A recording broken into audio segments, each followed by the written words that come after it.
Bonjour à tous et bienvenue pour ce troisième Facebook Live de la semaine du badminton. Semaine du badminton où on fête le bad, les clubs et la reprise. Et aussi aujourd'hui, c'est la journée olympique et paralympique qu'on fête également. Aujourd'hui, on va parler bad et performance avec nos deux champions du jour, donc Delphine Delru et Tom Jiquel. Bonjour à vous. Bonjour. Salut. Donc, même procédé que les 2 derniers jours. On va passer 20 minutes ensemble en tête-à-tête et puis ensuite, il y aura 25 minutes dédiées aux questions que les personnes qui nous suivent sur Facebook poseront en commentaire. Donc, n'hésitez pas à poser vos questions foot, parce qu'a priori, peut-être il y en aura dans les commentaires. Donc, c'est tout frais d'hier. Vous êtes officiellement qualifiés pour les Jeux. Question toute bête, qu'est-ce que vous avez ressenti? Est-ce que le fait d'être officiellement qualifié a fait quelque chose de plus ou pas? Pour moi, ça n'a rien fait de plus parce que ça fait 5 semaines qu'on sait déjà qu'on est qualifié depuis la fin de la qualif. Donc, c'était vraiment il y a 5 semaines où ça fait vraiment quelque chose de se dire qu'on est qualifié. C'était vraiment un grand soulagement et une grande fierté d'être qualifié. Delphine, pareil, ça fait 5 semaines que tu es aux anges? Ouais, quand on a appris que les derniers tournois étaient annulés et que la qualif était terminée, c'est vrai que c'était un grand soulagement. On a pu décompresser un peu après 2 années de qualif. C'était vraiment long et on est fiers d'avoir réussi à se qualifier pour les Jeux de Tokyo. Et par rapport à votre préparation et par rapport où vous êtes, donc là vous êtes à l'INSEP, est-ce que vous pouvez nous dire comment vous allez, où vous en êtes de votre préparation aujourd'hui? Quel est le programme des prochains jours? Du coup, là, ça fait 1 mois qu'on a commencé la préparation. On a fait 3 grosses semaines de prépa physique, en gros. Et dans ces 3 semaines, on a été 2 semaines aux Pays-Bas.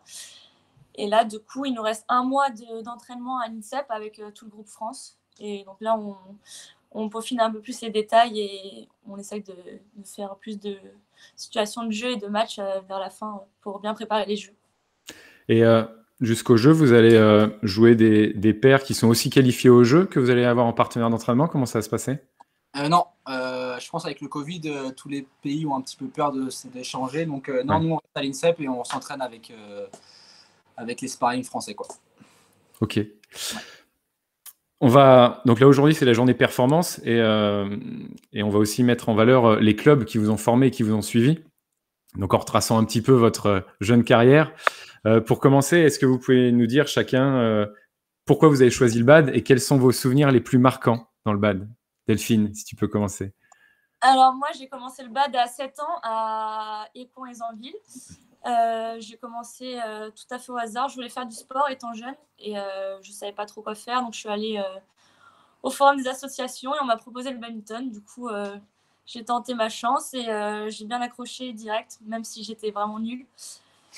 Et au final, ouais, j'ai continué et depuis, je suis toujours à Écouen-et-Zenville. Donc ça fait 17 ans que je suis dans le club maintenant. Et voilà, je kiffe toujours autant. Et je rebondis juste parce que peut-être qu'il y en a qui sont contents d'entendre ça. Quand tu dis nul à 7 ans, c'est par rapport aux autres enfants de 7 ans ou tu te comparais déjà à des... Tu mettais déjà la barrière haute à cette époque-là? Ah non, j'étais nulle par rapport aux autres. J'ai mis 1 an à apprendre à servir. Vraiment, j'étais vraiment pas douée. Ah ouais, donc ça va rassurer pas mal de jeunes, d'entraîneurs. C'est bien ça. Ouais, mais voilà, ouais, c'est ça, j'ai travaillé et je m'amusais en même temps, donc ça m'a fait progresser. Okay. Et toi, Tom? Moi, mes 2 parents jouent au badminton. Donc, ils m'ont amené un soir à Béton, donc là où j'ai commencé dans une soirée pour essayer un petit peu. J'étais avec mon grand frère et ma grande sœur aussi, donc ça m'a bien plu, donc j'ai continué. Et moi, j'ai toujours joué avec des plus grands que moi, donc j'avoue que j'ai toujours kiffé. Moi, mon souvenir, le premier match que j'ai fait, j'ai pris 1 et 2 contre Thomas Rosipala. Et j'ai dit plus jamais je joue à ce sport. Et finalement, j'y suis retourné et ça a bien marché aussi. Et moi aussi, j'étais pas bon du coup au début. Mais c'est peut-être ces défaites qui vous ont forgé un caractère et un mental de champion. C'est possible. On veut plus ça en fait. C'est ça. C'est ça. Donc, il faut se prendre des branlées entre guillemets dès le départ. Comme ça. C'est ça. Ouais, comme ça, c'est fait après. Donc là, vous avez parlé des débuts. Est-ce que vous pouvez nous décrire un peu les différentes étapes par lesquelles vous êtes passé, que ce soit vos clubs, et puis les citer, les mettre en avant, et aussi par la structure fédérale, les pôles par lesquels vous êtes passé? s'il vous plaît? Alors, moi, j'ai fait toutes mes années Benjamin et Minime au club d'Écouen-Ezanville. Je me suis entraînée là-bas jusqu'à mes 14 ans. Et ensuite, je suis rentrée directement au Pôle France de Talence, à côté de Bordeaux. Et là-bas, j'ai fait 3 ans avant de rentrer à l'INSEP. Et là, c'est ma 5e année à l'INSEP, du coup. Et toi, Tom? Moi, du coup, je m'entraînais au CS Béton, donc à côté de Rennes. Et je faisais ça. Et en même temps, je m'entraînais au Clé. Donc, c'est les meilleurs du département de l'Ille-et-Vilaine, donc du 35. Donc, je m'entraînais une fois là-bas, une fois à Béton pendant quelques années. Ensuite, je suis allé au pôle de Dinard en 4e pendant 2 ans. Donc, c'est voilà, un pôle espoir. Après, j'ai fait 2 ans au pôle France de Talence, donc avec Delphine. Et ensuite, en terminale, je suis arrivé à l'INSEP. Et les clubs que vous avez cités, les clubs formateurs, qui vous ont mis le pied à l'étrier, le pied au haut niveau, quel rôle ils ont joué par rapport au niveau que vous avez aujourd'hui? Moi, vu qu'ils m'ont accompagnée jusqu'à mes 14 ans, ils ont quand même participé beaucoup à ma progression. Je m'entraînais avec Michel Talbard, c'était l'entraîneur du club à l'époque. Et moi, ils m'ont apporté beaucoup. J'ai pu...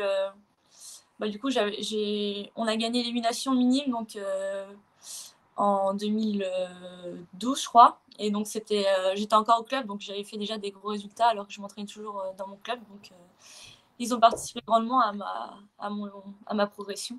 Ouais. Pareil pour toi, Tom? Moi, je suis resté beaucoup moins longtemps au CS Béton. Je pense que je suis resté, je ne sais pas combien de temps, en fait, 6 ans peut-être. Mais moi, mon premier entraîneur, donc c'était Caroline Perrin, elle m'a beaucoup influencé dans la façon de jouer. Elle m'a toujours dit je préfère que vous perdez en faisant des feintes et en étant un beau joueur que comme ça. Donc je pense que c'est elle qui m'a aussi guidé dans la façon dont je jouais et dont je joue maintenant avec beaucoup de feintes et très offensif. Ouais. La décision de partir en pôle loin de ses parents, vous l'avez prise donc quand vous étiez ado. Comment vous l'avez vécu, ce départ de chez les parents et comment vous avez vécu ces années en pôle, en internat? Moi, j'ai mis du temps avant de me décider parce que déjà, je voulais pas quitter la maison au début. Je suis pas allée en pôle espoir un peu pour ça déjà. Et ensuite, pour le pôle France, j'ai donné mon dossier d'inscription le dernier jour parce que je voulais pas quitter ma maison, mon club, etc. Mais je me disais que c'était mieux pour moi si je voulais progresser d'aller là-bas. Du coup, on a déposé le dossier et au final, les 3 années à Bordeaux sont hyper bien passées. On avait un bon groupe d'entraînement, j'avais plein d'amis là-bas, donc au final, c'était des bonnes années, le pôle France à Bordeaux. Ouais. Et moi, donc en 4e, ça s'est fait assez facilement parce que dans ma tête, c'était clair que je voulais devenir fort et c'était clair qu'il fallait que j'aille au pôle à Dinard pour m'entraîner avec des plus grands et plus forts que moi. Donc moi, c'était assez facile. Je dois dire que je suis allé à Dinard, je me suis entraîné, je suis revenu avec mon père, en 2 minutes de discussion, je lui ai dit je vais y aller. Donc c'était assez facile. Et vous n'avez pas le choix. J'y allais avec des copains à moi, donc Tanguy Gouest, Thomas Le Cardinal, donc c'était très facile. Est-ce que vous avez quelques anecdotes de pôle avouables à nous donner? Ou elles seront en commentaire? Des anecdotes de pôle? Des anecdotes badistiques ou Ouais, badistiques ou en dehors, enfin la vie d'internat, quoi, que les gens qui connaissent pas forcément. Non, moi Joker. je sais que c'est pas trop une anecdote, mais je sais que moi à Dinard, on était sur des lits superposés et il y avait sur un seul lit du Crêpes, il y avait des barreaux en plus. C'était pour moi parce que je tombais en dormant du lit superposé. Je sais pas si c'est une anecdote. Je sais qu'à Dinard, il y a un truc pour moi. Quoi. Ok. Aujourd'hui, c'est la journée de la performance. Qu'est-ce que ça évoque pour vous? Qu'est-ce que la performance pour vous? Je pense que la performance, c'est un travail quotidien, d'être rigoureux et sérieux à chaque minute où tu es dans une salle de badminton. Et donc, c'est bien, ça fait le lien avec ma deuxième question, où là, aujourd'hui, vous essayez de parfait à chaque match, enfin, les matchs qui se présentent. Est-ce que dans les autres choses, en dehors du terrain que vous entreprenez, vous recherchez la performance aussi, ou c'est seulement dans le bad? Je pense, moi, pour ma part, je suis une compétitrice dans tout ce que je fais. Du coup, j'essaye d'être la meilleure possible un peu dans tout ce que j'entreprends, même si c'est pas facile. Vu que le bas, ça prend une grande place maintenant, c'est dur de faire des trucs à côté, d'être performant aussi. Mais ouais, moi, j'essaye d'être la meilleure partout. Donc, quand vous jouez aux cartes, vous les gagnez. Ouais, c'est ça. Je ne joue pas aux cartes pour perdre. C'est ça. Dès qu'il y a quelque chose, un jeu, c'est sûr qu'il y aura compétition, quoi. Quand il y a des nouveaux jeux, j'ai un peu de mal parce que je sais que je vais pas être forte. Ça m'embête un peu, mais on essaie de progresser. Ça marche. Là, vous êtes encore jeunes, tous les deux, mais est-ce que vous avez la sensation d'avoir fait des sacrifices pour atteindre ce niveau de performance que vous avez aujourd'hui? Bon, je dirais pas que ce soit des sacrifices. C'est sûr que j'ai laissé beaucoup de copains derrière moi. C'est ça la chose la plus embêtante, je dirais, parce que c'est vrai que j'aurais bien aimé garder contact avec plein de monde, mais c'est pas des sacrifices parce que je pense que j'ai une super vie. Je suis très heureux dans ma vie, donc c'est juste dommage pour les amis où c'est difficile d'entretenir les relations à distance, mais sinon c'est pas des sacrifices. Et toi, Delphine?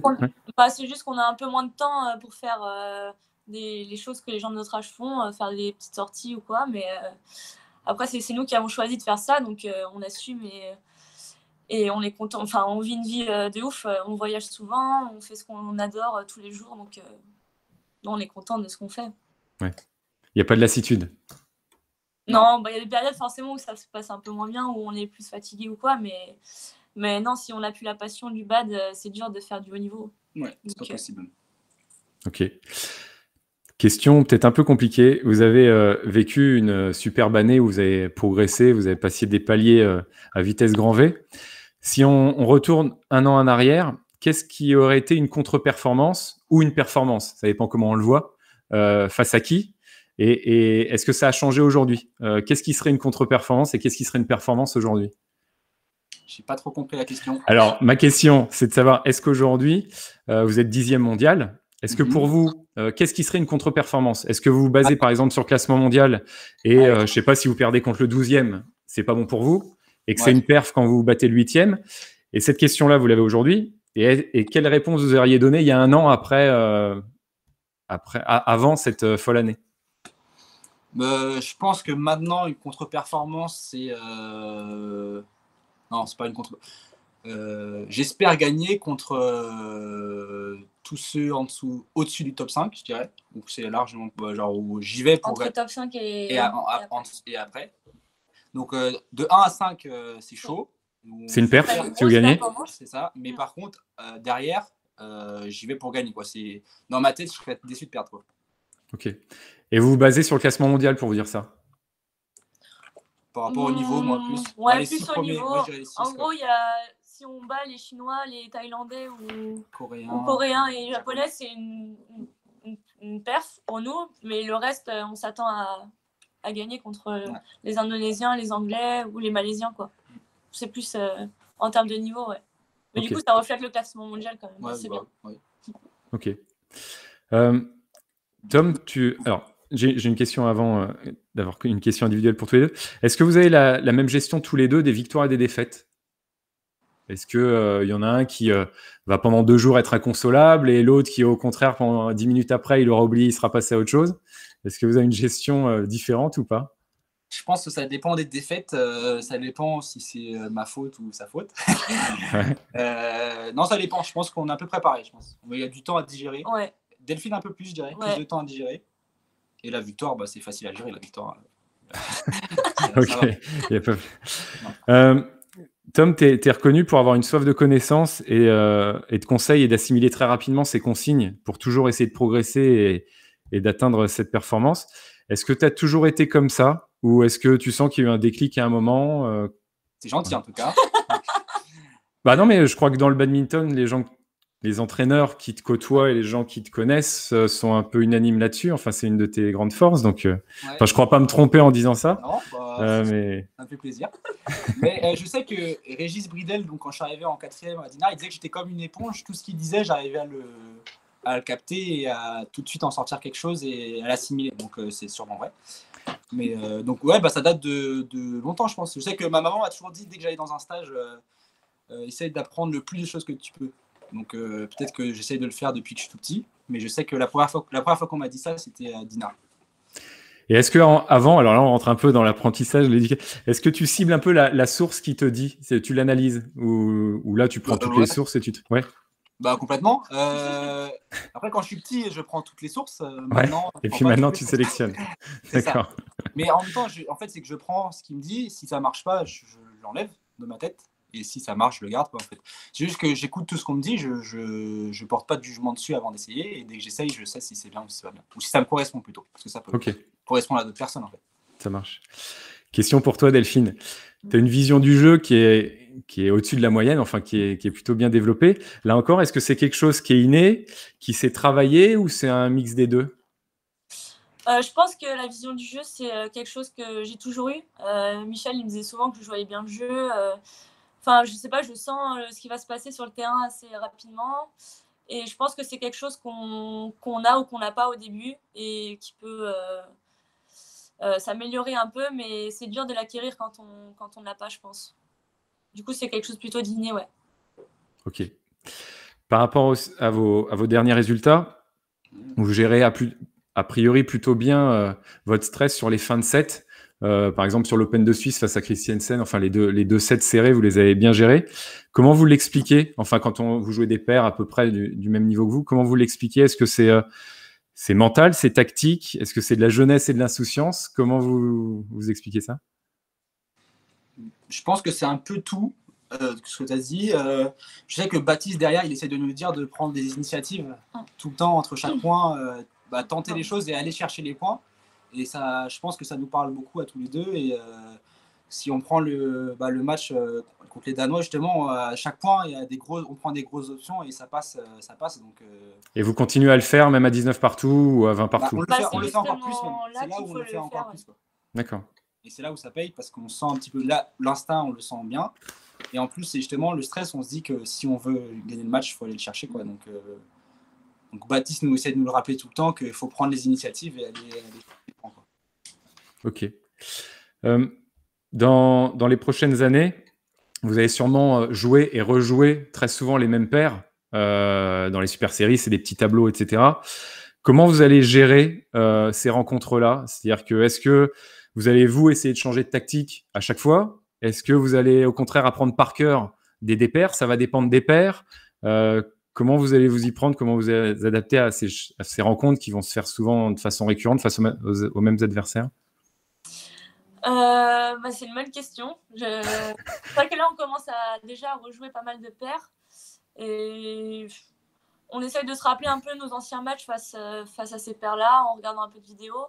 Mais je pense qu'on arrive surtout sur le terrain en se disant de jouer à fond notre jeu. Et ensuite, on s'adaptera un peu à ce que les autres nous proposent en fonction de s'ils ont appris du match d'avant ou pas, quoi. Ouais. Ok. J'en profite pour dire aux personnes qui nous suivent, n'hésitez pas à poser des questions qu'on posera donc juste après, dans quelques minutes, pour Tom et Delphine.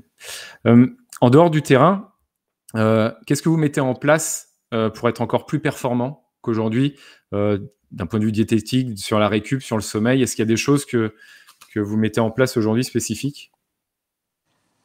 On essaye de faire très attention à ce qu'on mange, je pense, tous les jours. Après, on se fait quand même plaisir des fois, mais on essaye de faire attention à ce qu'on mange. Moi, je vois une prépa mentale à côté aussi. Au niveau de la récupération, on va souvent à la balnéo, à l'INSEP, en bain froid, tout ça. Et on voit les kinés assez souvent. Je vois le kiné tous les soirs pratiquement. Donc voilà, on essaie de faire pas mal de choses pour être performant le jour d'après, quoi. Et toi, Delphine, tu fais la même chose ou t'oses pas? Moi, j'ai fait beaucoup d'efforts sur l'alimentation parce qu'avant, je mangeais pas très bien. Maintenant, ça va mieux. Donc là-dessus, j'ai fait des efforts. Moi, je vois pas de prépa mentale parce que j'ai pas encore trouvé de personne qui me correspond. Donc, je me débrouille un peu tout seul là-dessus. Et le sommeil, on essaye de bien dormir parce que c'est vraiment important pour la récup. Et comme a dit Tom, après, à l'INSEP, il y a tout pour la récup. On a les kinés à disposition, on a la balnéo, la cryo, on a un peu de tout, quoi. Donc, on essaye de faire un mix de tout ça. Ok. Par rapport à... Donc là, vous jouez ensemble depuis 5 ou 6 ans. Est-ce que vous pensez que vous connaissez par cœur? Et si c'est pas le cas, enfin, quand est-ce que votre partenaire vous a surpris la dernière fois? Dans quel cadre? On se connaît bien, je pense. Oui. Ouais. Je suis plus trop surpris, perso. Non, moi non plus, Non. je crois pas. On passe beaucoup de temps hein, donc, ensemble, donc on commence à se connaître. C'est vrai qu'on commence à connaître toutes les réactions Ouais. de l'autre quand on va dire quelque chose ou quoi. Donc, c'est Voilà. vrai que c'est dur de surprendre l'autre maintenant. Ouais. Et si dans 10 ou 15 ans, parce que là vous êtes jeune, donc on pense que vous allez faire une longue carrière et on vous le souhaite, vous serez satisfait de votre carrière si quoi? Si il y a au moins une médaille olympique. Ok pour Tom et pour toi Delphine? Moi, je serais satisfaite si on a des médailles sur les mondes et les JO et si on a réussi à rentrer dans le top 5 au moins. Ouais. Ok. Et donc, si on voit plus ou moins court terme, donc là, on va parler JO de Tokyo. Là encore, on parle de contre-performance tout à l'heure et de performance. Qu'est-ce qui serait une performance pour vous? Enfin, quelles sont vos attentes? Et qu'est-ce qui serait une contre-performance pour les Jeux? Je dois dire que ça dépend un peu de la poule qu'on va avoir. Ouais. Donc la poule, elle sort le 8 juillet. Et comme il n'y a que 4 têtes de série, on peut potentiellement jouer contre le 1, le 5 et le 6. Donc ça serait une grosse poule. Donc je pense qu'on a battu pratiquement tout le monde à part les 2 premiers. Donc je pense que tout est possible. Une médaille, c'est pas impossible, je pense. Et on va y aller pour ça en tout cas. Delphine? Pareil? Ouais, je suis un peu du même avis. Ça dépend vraiment de la poule. Mais c'est vrai que si on ne sort pas de poule, on serait déçus, je pense. Parce qu'on a déjà battu beaucoup de paires du top 10 mondial. Donc, on espère sortir de poule, je pense, au moins. Et après, en quart, tout est possible. Quoi. Ouais. Oui. Bon, on l'a vu avec Landry Gélis, enfin, qui, je pense, avait bien préparé leur coup. C'est possible de faire une médaille sur le moment. Par rapport à Tokyo, là, par rapport à tout ce qui se passe autour, Covid, les spectateurs qui sont réduits, est-ce que pour vous, ça joue sur ce que représentent les Jeux ou pas du tout? Enfin, ça joue pas du tout sur la représentation que vous faites de l'événement? Moi, ça joue pas du tout. Je suis super content de les faire et non, il y a la même pression, la même attente, tout pareil. Je suis super heureux de les faire et même si c'est des plus petits jeux, entre guillemets, c'est aussi beau pour moi. Et toi, Delphine, pareil? Bah ouais, pareil, parce qu'on s'est battu pour l'avoir cette qualif. Donc pour nous, les jeux qu'on va faire là, ça va être des vrais jeux, parce qu'on en a jamais fait, donc on sait pas vraiment ce que c'est de base. Et non, ça va être la même fierté de représenter la France là-bas. Ouais. Et on rappelle qu'aux Jeux Olympiques, vous me confirmez, mais il y a un match pour la 3e place pour la médaille, ce qui est différent des tournois habituels que vous jouez. Ouais. Ça c'est dur ça. De perdre en demi et après de Ouais. Et vous parliez de 2 paires tout à l'heure. Quelles sont les paires sur lesquelles vous aimeriez pas tomber aujourd'hui? Watanabe Higashino, ils sont 5. Ouais. Eux, par exemple. Les Japonais qui sont pas tête de série. Ok. Ça, c'est la paire à éviter parce que ça veut dire qu'on a eux plus une autre paire et là ça devient chaud. Après les Chinois, ils n'ont pas joué depuis 1 an et demi, donc je sais pas ce qu'ils valent vraiment, donc à voir quoi. Mais je pense que éviter les Japonais et les Coréens, vu que ça veut dire qu'on a une grosse paire, une grosse poule, quoi. Je dirais, moi. Ok. Ouais, si on a les Chinois plus les Japonais et ou les Coréens, c'est vrai que ça fait vraiment une poule assez compliquée. Ouais. Ok. Par rapport au style de jeu, bon, on vous a posé la question, mais je vous la repose si ça a changé. Est-ce que entre le style asiatique et le style européen, qu'est-ce qui vous va le mieux? Je crois que Tom aime bien jouer les asiatiques. Ouais. Parce que en fait la fille ils aiment bien quand il y a beaucoup de vitesse, donc moi j'ai vraiment de la place pour poser, pour bloquer. Et donc dans le jeu mi-court filet, c'est là où on arrive à prendre vachement vite l'avantage, plus vite en tout cas que les Européens qui changent un petit peu, qui sont un petit peu plus relous à jouer, qui analysent un peu plus ce qu'on fait peut-être. Donc ils sont vachement hauts parce qu'ils savent que nous on va pas lever. Et les Asiatiques réfléchissent peut-être un peu moins et jouent plus leur jeu naturellement. Et donc moi je préfère jouer les Asiatiques en tout cas. Okay. C'est facile pour moi. C'est vrai que les Européens, c'est plus. Ils sont censés être moins forts que certaines paires asiatiques, mais c'est dur parce que c'est des paires qui s'adaptent tout le temps aux changements et qui font beaucoup d'analyses vidéo comme nous. Donc, on sait que notre jeu a été analysé et tout, donc c'est plus dur. Ouais. Entre guillemets. Même mentalement, c'est un peu Ouais. plus difficile parce qu'on est maintenant la deuxième paire européenne. Je trouve c'est plus mentalement d'arriver en étant favori, c'est pas la C'est même moins chose. drôle. Et si on met des noms, quelle est la paire que vous détestez? C'est une des questions qui est posée sur le live. Si on met des noms, quelle est la paire que vous détestez jouer? Bah moi, les Russes, hein, j'aime pas trop jouer les Russes. Ça, on Donc, savait, ouais. Donc les Russes, on le rappelle, c'est ceux qui vous ont battu au dernier championnat d'Europe, c'est ça?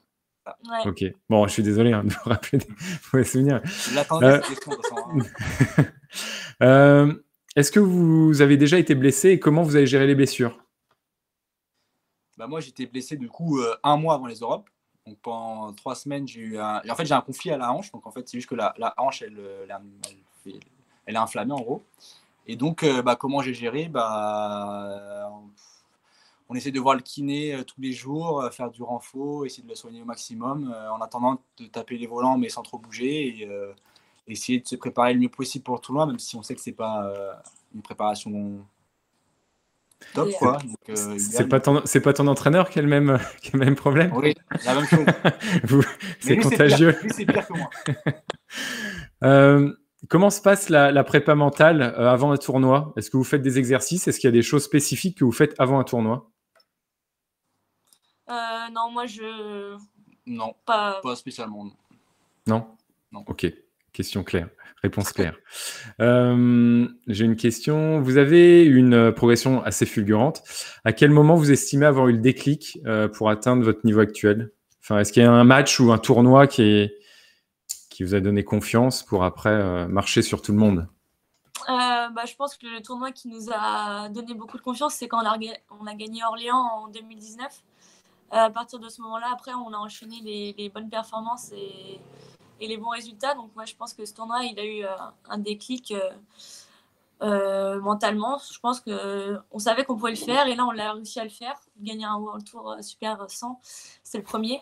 Et du coup, ça nous a donné la confiance pour la suite, ouais. Pareil, tous les deux pareil? Pareil. Comment ça se passe les tournois? On sait que vous jouez dans les grands tournois un match par jour. En plus, vous faites que du mixte maintenant. Comment vous gérez les temps d'attente? Est-ce que vous pouvez nous expliquer un peu le quotidien d'un champion dans un tournoi international? Ça dépend de l'horaire parce qu'on peut jouer toute la journée. Du coup, ça dépend si c'est en Covid ou non, on va dire en normal. C'est en mode normal. Quand on a du temps, on aime bien manger dans des restaurants. Donc déjà, le midi, le soir, on bouge dans la ville pour trouver des restaurants sympas. Après, tout de suite après, on voit le kiné. Et dans la soirée aussi, on revoit le kiné. On voit souvent 1 ou 2 fois le kiné, quoi. Donc voilà. Et après, on se repose dans nos chambres. On appelle maman, la copine, tout ça, quoi. Pas de console. Plus de console. C'est plus là le mode. Moi, j'avais déjà mis la console parce que sinon, déjà, je suis que dessus. Et en plus, ça fatigue beaucoup trop. Ouais. Donc, non, je suis pas fan du tout de la console. Et je dis que c'est pas terrible. Ok. Je le dis. C'est pas terrible. Ça marche. Après votre carrière, même si, comme je disais tout à l'heure, on espère qu'elle va durer très longtemps, est-ce que vous savez déjà ce que vous allez faire? Oula, non, pas trop. Moi, je fais des études à côté dans le domaine de l'écologie, mais j'ai pas d'idée de métier. En plus, je sais pas si je vais rester dans le bad ou pas, parce que au final, c'est ma passion, donc je vois pas trop ma vie après le badminton pour l'instant, j'avoue. Ok. Et toi, Tom? Et moi, j'aimerais bien créer mon académie de badminton. Après. Et entraîner, donc? Ouais. D'accord. Et transmettre, donc tu vas rester dans le bad encore un moment. Ouais. En Bretagne? Ce sera encore mieux. D'accord. Delphine, quelle est la joueuse en double mixte que tu admires le plus et celle que tu redoutes le plus pour les JO? Celle que je redoute le plus pour les JO, c'est une bonne question, ça. Vu que j'ai pas joué encore toutes les filles, je sais pas vraiment, mais après, c'est sûr que celle qui joue la paire numéro 1 chinoise, Wang, elle fait peur un peu quand même, parce que Au final, ils gagnent quasiment tous les tournois depuis 2 ans là. Mais sinon, non, je redoute personne. Je pense que je peux rivaliser avec toutes les filles qu'il y aura en face de moi. Donc, et sinon, j'aime bien aussi, c'est Higashino. J'aime bien comment elle joue, son style sur le terrain, etc. Ok. Et toi, Tom, on va poser la question pour les garçons, peut-être. Moi, celui que je kiffe le plus, c'est pas celui que je redoute le plus, c'est le coréen. Je le trouve stylé, donc Seo. Ouais. Et celui que je redoute le plus, bah, je veux dire Zhang Ziwei. On n'a pas encore joué contre lui. J'ai hâte de voir comment il tape. Ok. On va parler un petit peu des clubs dans lesquels vous êtes aujourd'hui. Vous entraînez aujourd'hui à l'INSEP. Quel rôle jouent vos clubs dans l'accompagnement de vos performances? Bah, moi, déjà, ils me soutiennent financièrement déjà énormément, je trouve. Donc, c'est déjà super. Ça aide à être focus sur juste le badminton. Donc, ça, c'est cool. Ensuite, ils me soutiennent. Il y a déjà, la ville de Mulhouse me soutient sur tous mes résultats. Ils me suivent tout le temps, donc c'est top. Merci de le dire, c'est bien parce que souvent, des fois, les questions d'argent sont tabous, mais c'est bien de le dire. C'est bien. Et Delphine? Ouais, comme Tom, le club il me soutient financièrement. Et vu que ça fait longtemps que je suis au club, le Val d'Oise aussi me soutient. Donc, comme dit Tom, on est plus serein dans notre entraînement au quotidien. Et moi, c'est mon club depuis toujours. Donc, j'ai tous mes amis là-bas. C'est aussi un soutien au quotidien. J'ai tous mes amis qui sont à fond derrière moi. Et quand je vais là-bas, ça me fait une bouffée d'air frais. Je kiffe. Ouais. On va sûrement passer aux questions peut-être plus rigolotes. Tom, quel est le joueur que tu redoutais le plus en t'entraînant en simple homme à Bordeaux le jour des matchs? Je peux savoir qui avait posé la question ou pas? Bah là, j'ai pas les noms, moi. Okay. C'est pour ça que... Mais après, je sais même pas si j'en ai perdu un en match à Bordeaux. C'est Tanguy Gouet. Mais balance pas, pardon. En plus, j'étais sûr. Alors, faut savoir que le dernier match que j'ai Ouais. fait, j'ai gagné 21-2, je crois, ou 3. Donc lui, il pourra dire si c'est vrai ou pas. Tanguy Gouet, voilà. Ok. Donc c'est pas lui en tout cas, c'est sûrement pas lui. D'accord. Ok. En cas de médaille olympique, plutôt Morito ou Gin Tonic? Ah ben, bon petit Morito. Mais moi, c'est pas ça mon cocktail préféré. Non, aucun des deux. Je dirais Jägermeister, moi. Un petit Sex on the Beach, ça serait bien. Pour fêter ça. Jägerbomb. Ok, c'est une question de Maxime, si vous voulez. Tout à l'heure, on parlait de club et de transmission. Aujourd'hui, je pense que vous vous rendez compte que vous devenez des exemples pour des jeunes badistes. C'est une question aussi que j'ai posée à Arnaud lundi. Est-ce que vous sentez le devoir d'être exemplaire à l'image, là, quand on fait un Facebook Live, etc. Est-ce que vous sentez de cette petite pression? Moi, c'est sûr qu'il faut être un peu exemplaire, mais je sens pas trop de pression. Je reste moi-même, en vrai. Je cherche pas à être plus sérieux ou moins sérieux que je suis. Hein. Je suis moi-même, quoi. Donc non, je sens pas la pression. Et Delphine? Je pense que c'est bien d'être naturel. Ça sert à rien de se créer une image qui n'est pas vraie. Donc autant être naturel. Mais c'est sûr que si on peut aider certains à progresser, à faire du haut niveau et tout, il faut essayer de le faire parce qu'il y en a qui ont fait la même chose avant pour nous. Et question, je pense qui a été posée un petit peu tout à l'heure, mais je vais rebondir dessus. C'est vrai que ce qui a été impressionnant dans votre progression, c'est que vous n'avez pas eu de barrière. C'est-à-dire que souvent, on va stagner top 30, top 20, peut-être pour les doubles. En simple, ça va être top 50, top 30, top 15. Et vous, c'est passé directement d'un coup top 10. Vous avez une explication ou pas à ça, par rapport à d'autres paires, de ne pas avoir eu ce blocage peut-être psychologique, ou je sais pas, deux paires que vous vous êtes dit, non, c'est impossible de les battre. Comment vous l'expliquez? Là, nous, on a stagné à la 50e place, en fait. Vous l'avez fait avant, d'accord. Nous, la stagnation était avant, donc c'est mieux comme ça. Et donc, je pense que c'est temps d'avoir le déclic. Hein. On savait qu'on pouvait le faire, mais ouais, on a attendu le déclic. Quand il est arrivé, ça allait comme ça, quoi. Enfin, c'était rapide. Après, je pense qu'on a eu de la chance, c'est que le Covid est arrivé, parce qu'on aurait pu stagner à la 20e place peut-être plus longtemps, mais du coup, on a pu travailler très très fort avec le Covid, ce qui nous a permis de progresser encore plus que les autres, quoi. Parce que pour vous, quand vous voyez les paires, comment elles ont évolué là pendant ce Covid, il y en a qui se sont un peu laissés aller ou qui se sont moins entraînés ou que les conditions, on a compris un peu de bide ou... Ouais. Ouais, les Indonésiens, ils ont Ouais, un peu, c'est ça. Ouais. Ils sautent un peu moins haut. Non, mais par exemple, rien qu'en Europe, avant le Covid, les meilleurs pairs, c'était Ellie Smith et Tallyn Peak, et maintenant, c'est les moins en forme pratiquement. Donc, ouais, sur le top 5 européen. Donc, rien que dans la tête, il y a des gens qui sont plus ou moins en forme ou pas. Ouais. Et voilà. Ok. Après, il y en a qui ont bien bossé. Il y a les Thaïlandais, ils étaient revenus en forme après le Covid. Ouais.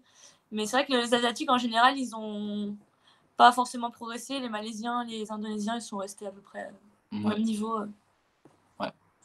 Parce qu'ils sont plus vieux aussi, peut-être. Oui, peut-être qu'ils sont plus vieux aussi. Ouais. Par rapport au badminton, donc là, c'est la semaine du bad. On essaye de promouvoir le bad au maximum.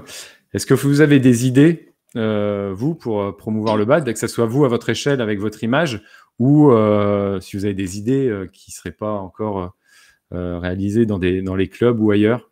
Est-ce que vous avez des choses à dire là-dessus?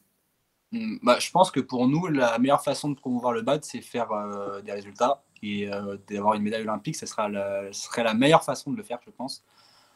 Ça, c'est clair. Donc, je pense que pour que le bad soit encore plus vu en France, il faut que la vitrine et les meilleurs joueurs français fassent des vrais résultats.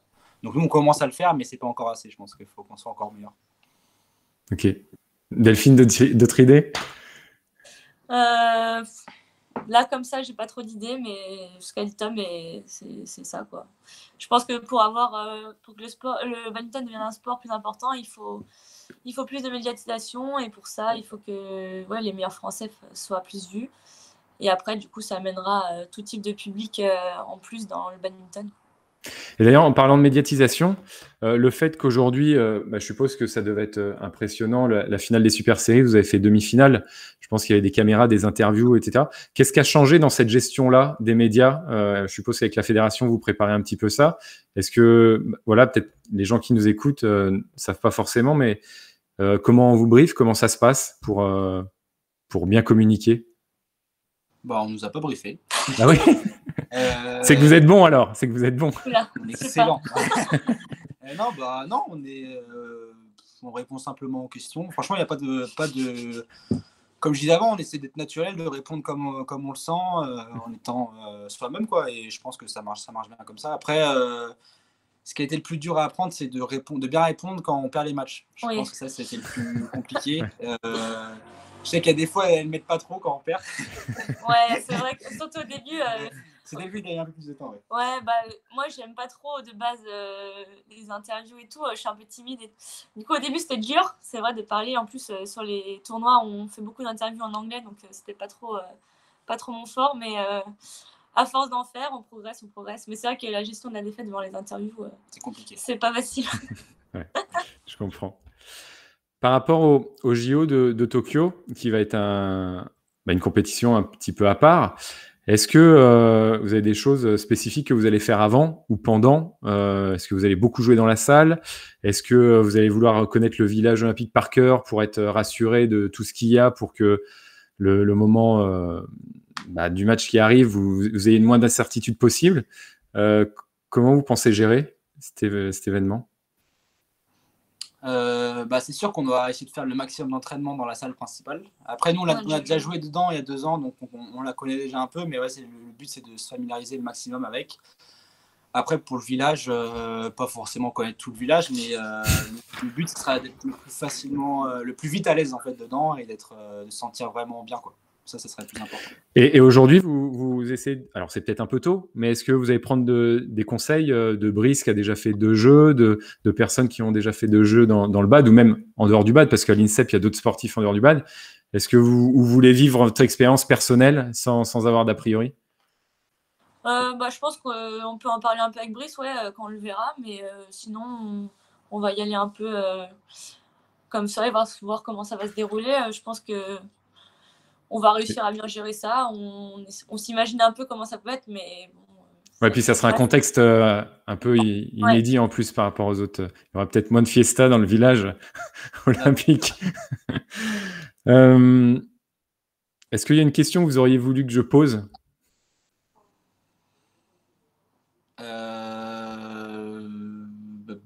Non, non. Non? Ou une question que Tom t'aimerait poser à Delphine devant les gens qui nous regardent? Est-ce que j'ai une question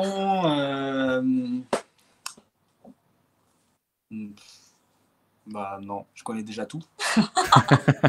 Et Delphine, c'est pareil, il n'y a pas quelque chose que tu veux savoir? Ou qui doit être gravé dans le marbre avec une vidéo qui ne pourra pas être effacée? Je sais pas, je crois pas. Non? Bon. Si ça me revient, je demanderai. Ça marche. Tom, à quand le retour des cheveux longs en mode surfeur d'argent? Bah, je trouve que ça me va pas top en fait. J'ai revu des photos quand j'étais petit, c'est pas ma meilleure coupe. Je préfère quand c'est un petit peu dégradé comme ça, rasé, je préfère. Donc jamais, je pense. Ok, jamais. Et par rapport à votre Bretagne natale pour toi, Tom, et puis le Val d'Oise pour toi, Delphine, à quelle fréquence vous revoyez vos parents, vos amis, pour que les gens se rendent compte Bah moi je rentre chez moi, vu que je suis pas très loin quand même de chez moi, j'essaie de rentrer les week-ends où on n'a pas de tournoi. Donc en ce moment je vois beaucoup ma famille et mes amis, mais c'est vrai que quand on part en tournoi, une fois ou deux par mois, c'est la moyenne à peu près, je pense. Ouais, pareil, je rentre tous les week-ends dès que je peux. D'accord, ok. Bon, bah merci à vous. En tout cas, c'était très sympa d'avoir partagé ce moment. On vous souhaite bonne chance pour Tokyo, une belle préparation. Et puis sinon, pour les gens qui nous suivent, donc la semaine du BAD continue avec demain donc le live des territoires en direct avec les clubs. Donc n'oubliez pas demain le live des territoires. Et puis avant de se quitter, on va quand même vous demander un petit pronostic pour ce soir. 2-1 France. But doublé de KB Nwebe. Non, mais l'autre. Benzema. Et Delphine, tu suis un peu? Ouais, moi, ce soir, on va aller regarder le match chez Léa Palermo. Et je pense qu'il y aura 1-0 France. Pas trop de buts. Efficace, comme d'habitude. Ça marche. But Entendu. But de Griezmann. Ok. Je crois qu'il va le mettre, celui-là. Ça marche. J'ai pris des risques. Bon, en tout cas, merci beaucoup pour votre disponibilité, votre sourire et bon courage à vous. Et puis à demain sur le live des territoires.